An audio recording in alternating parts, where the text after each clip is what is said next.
मैं सत्यवान आर्य, सह-आचार्य बाबू शोभाराम राजकीय कला महाविद्यालय अलवर। प्रिय विद्यार्थियों, हम जयशंकर प्रसाद जी के ऐतिहासिक नाटक चंद्रगुप्त की व्याख्या को समझ रहे थे। अब तक की कथा में आपने समझा कि जो अत्याचारी शासक नंद था,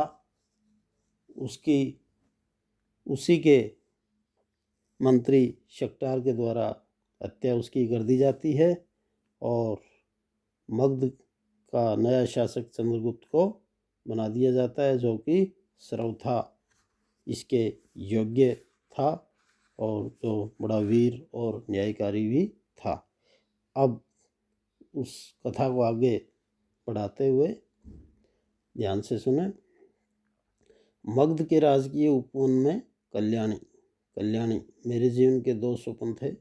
दुर्दिन के आकाश में नक्षत्र विलासी चंद्रगुप्त की छवि और पर्वतेश्वर से प्रतिशोध। किंतु मगध की राजकुमारी आज अपने ही उपवन में बंदिनी है। मैं वही तो हूँ जिसके संकेत पर मगध का साम्राज्य चल सकता था।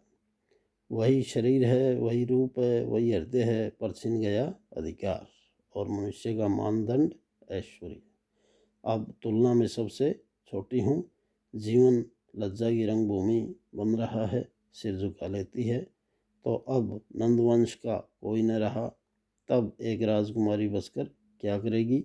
मद्यप किसी चेष्टा करते हुए पर्वतेश्वर को प्रवेश करते देख चुप हो जाती है।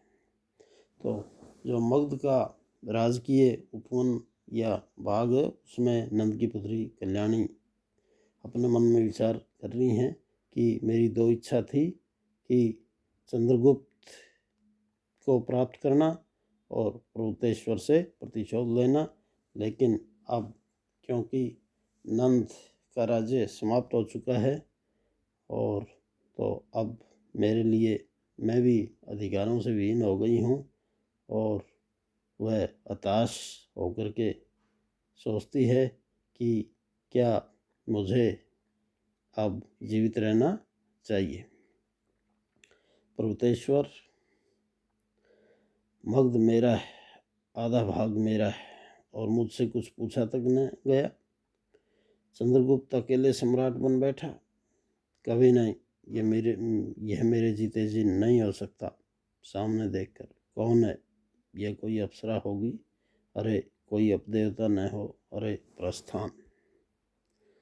तो पर्वतेश्वर अपने मन में विचार कर रहा है कि मगध आधा मेरा है और मुझसे नहीं पूछा गया और चंद्रगुप्त अकेला सम्राट बन गया और मैं उसे अकेला सम्राट नहीं बनने दूंगा। ऐसा पर्वतेश्वर अपने मन में सोच रहा है।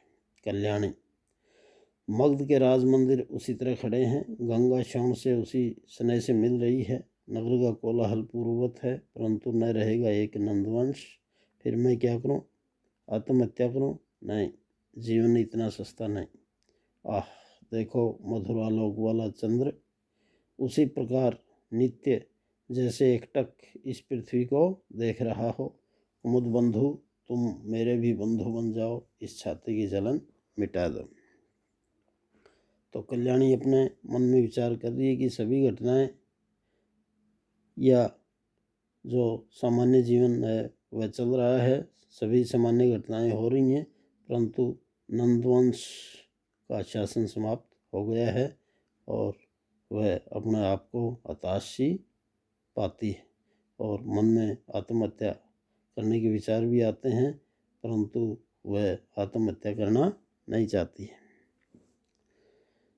गाती है, सुधा सीकर में नहला दो, लहरें डूब रही हों रस में, रह न जाएं वे अपने बस में, रूप राशि इस व्यथित हृदय सागर को बहला दो, अंधकार उजला हो जाए, हंसी हंसमाला मंडराए, मधुरा का आगमन कल्लों के मिस कहला दो, करुणा के अचल पर निखरे, घायल आंसू हैं जो बिखरे, ये मोती बन जाएं मृदुल कर से सहला दो।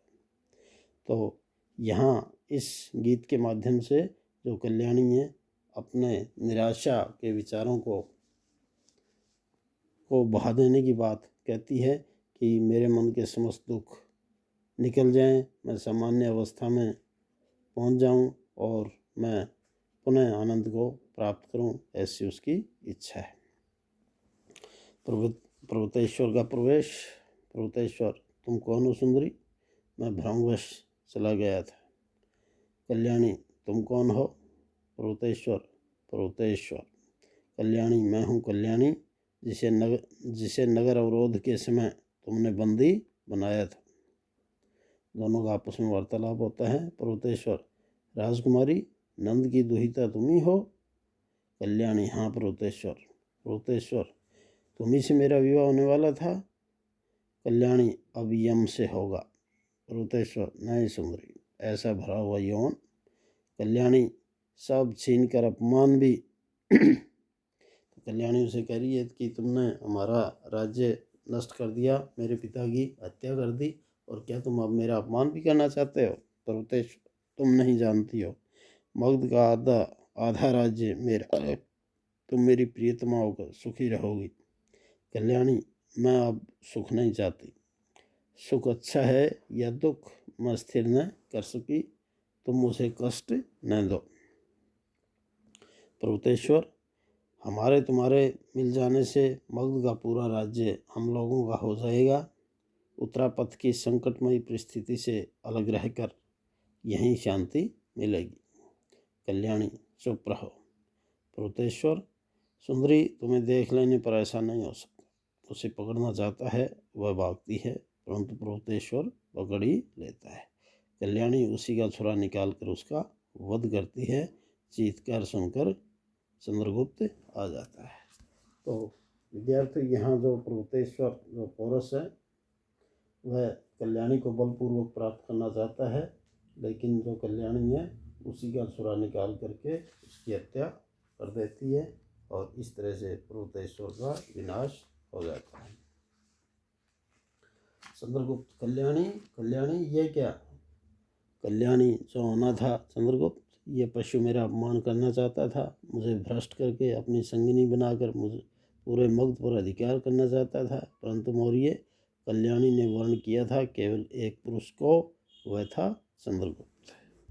तो यहाँ जैसे ही कल्याणी पर्वतेश्वर की हत्या कर देती है और चंद्रगुप्त पूछता है कि तुमने क्या कर दिया, तो कल्याणी अपना उत्तर प्रस्तुत करती है कि यह पशु मेरा अपमान करना चाहता था और मुझे भ्रष्ट करना चाहता था, और परंतु मैंने किसी अन्य व्यक्ति का वर्ण किया था और उसका नाम है चंद्रगुप्त।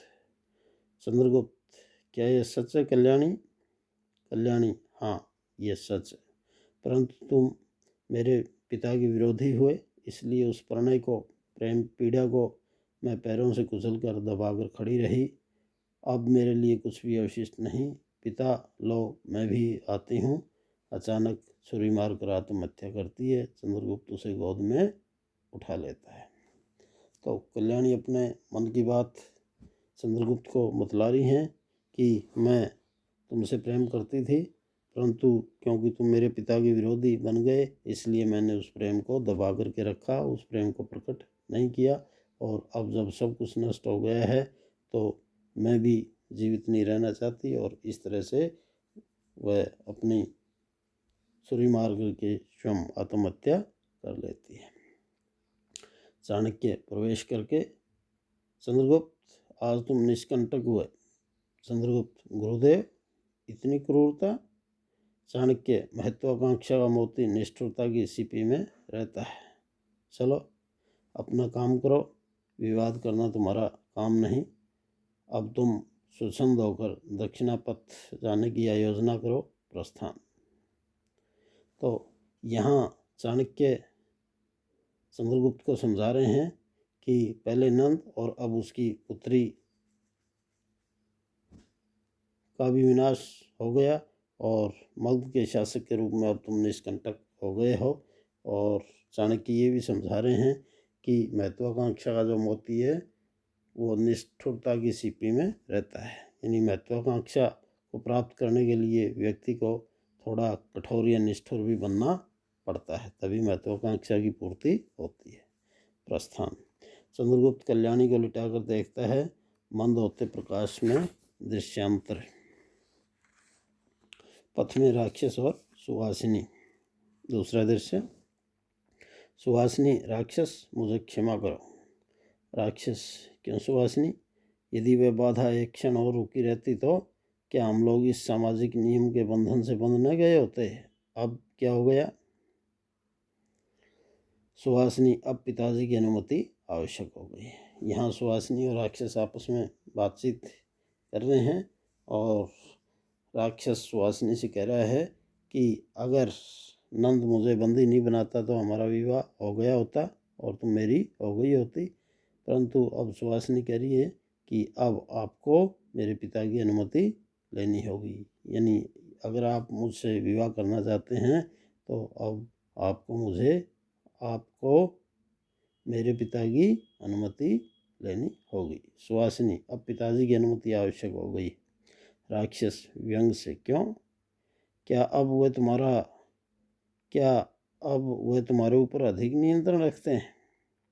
अब उनका तुम्हारे व्यक्ति जीवन से कुछ संपर्क नहीं क्या? सुहासिनी, अमात्य, मैं अनाथ थी, जीविका के लिए मैंने चाहे कुछ भी किया हो पर अस्तित्व नहीं बेचा।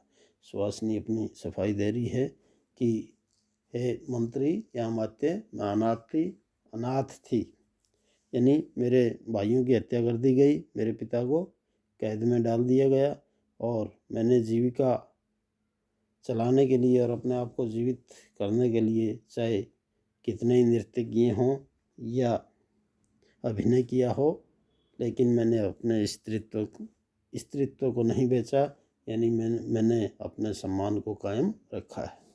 राक्षस सुहासिनी, मैंने सोचा था तुम्हारे अंक में सिर रखकर विश्राम करते हुए मग्ध की भलाई से विपथगामी न होऊंगा, पर तुमने ठोकर मार दिया। क्या तुम नहीं जानती हो, मेरे भीतर एक दुष्ट प्रतिभा सदैव सचेष्ट रहती है। अवसर न दो, उसे न जगाओ, मुझे पाप से बचाओ। तो यहाँ एक तरह से राक्षस सुहासिनी को डराने का भी काम कर रहा है कि मैं तुम्हें बलपूर्वक भी प्राप्त कर सकता हूँ और तुम मुझे ऐसा करने के लिए बाध्य मत करो। सुहासिनी, मैं तुम्हारा प्रणय अस्वीकार नहीं करती, किंतु अब इसका प्रस्ताव पिताजी से करो। तुम मेरे रूप और गुण के ग्राहक हो और सच्चे ग्राहक हो, परंतु राक्षस, मैं जानती हूँ कि यदि ब्याह को छोड़कर अन्य किसी भी प्रकार से मैं तुम्हारी हो जाती तो तुम ब्याह से अधिक सुखी होते। उधर पिता ने, जिनके लिए मेरा चारित्र्य, मेरी निष्कलंकता नितांत वांछनीय हो सकती है, मुझे इस मलिनता के कीचड़ से कमल के समान हाथों में लिया है। मेरे चिर दुखी पिता। राक्षस, तुम वासना से उत्तेजित हो, तुम नहीं देख रहे हो कि सामने एक जुड़ता हुआ घायल हृदय बिछुड़ जाएगा, एक पवित्र कल्पना सहज ही नष्ट हो जाएगी। तो सुहासिनी अपने प्रेमी राक्षस को समझा रही है कि अब मेरे बंदी पिता सामने आ गए हैं, तो अब आपको मुझसे विवाह करने के लिए मेरे पिता की आज्ञा लेनी होगी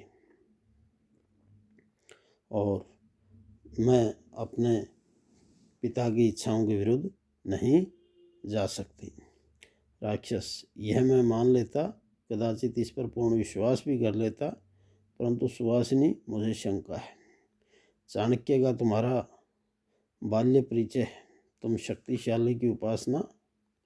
सुहासिनी, ठहरो अमात्य, मैं चाणक्य को इधर तो एक प्रकार से विस्मृति हो गई थी, तुम इस सोई हुई भ्रांति को न जगाओ जाती है।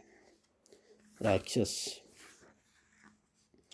चाणक्य भूल सकता है, कभी नहीं। वह राजनीति का आचार्य हो जाए, वह विरक्त तपस्वी हो जाए, परंतु सुहासिनी का चित्र यदि अंकित हो गया है तो सोचता है। तो राक्षस के मन में इस बात का भय है कि चाणक्य भी सुहासिनी को बचपन से जानता है और पसंद करता है, ऐसा न हो कि वह सुहासिनी को प्राप्त करने का प्रयास करे। नेपथ्य से गान। कैसी कड़ी रूप की ज्वाला, उड़ता है पतंग सा इसमें मन होकर मतवाला। सांध्य गगन सी रागमयी, ये बड़ी तीव्र है हाला। लौ श्रृंखला से न कड़ी क्या, यह फूलों की माला। राक्षस सचेत होकर, तो चाणक्य से फिर मेरी टक्कर होगी, होने दो। वह अधिक सुखदायी होगा, आज से हृदय का यही ध्येय रहा। शट्टार से किस मुँह से प्रस्ताव करूं कि सुवासिनी को मेरे हाथ सौंप दे, यह असंभव। तो मगध में फिर एक आंधी जावे, चलूं, चंद्रगुप्त भी तो नहीं है। चंद्रगुप्त सम्राट हो सकता है तो दूसरे भी इसके अधिकारी हैं। कल्याणी की मृत्यु से बहुत से लोग उत्तेजित हैं, आहुति की आवश्यकता है, वन्नी प्रज्वलित है जाता है। तो यहाँ जो राक्षस है वह सोच रहा है कि ऐसा न हो कि उसकी प्रेमिका सुवासिनी को चाणक्य प्राप्त करने का प्रयास करे, और मन में ये भी सोच रहा है कि मैं भी इस मगध का अमात्य मंत्री रहा हुआ हूँ, तो चंद्रगुप्त अगर सम्राट हो सकता है तो कोई दूसरा भी सम्राट हो सकता है, तो मैं क्यों नहीं हो सकता। और क्योंकि नंद की पुत्री कल्याणी की मृत्यु हो गई है, जो कि उसने स्वयं आत्महत्या की थी, परंतु इसका लाभ लिया जा सकता है। तो राक्षस अपनी उस दुष्ट प्रतिभा का भी प्रयोग करने के विषय में सोचता है।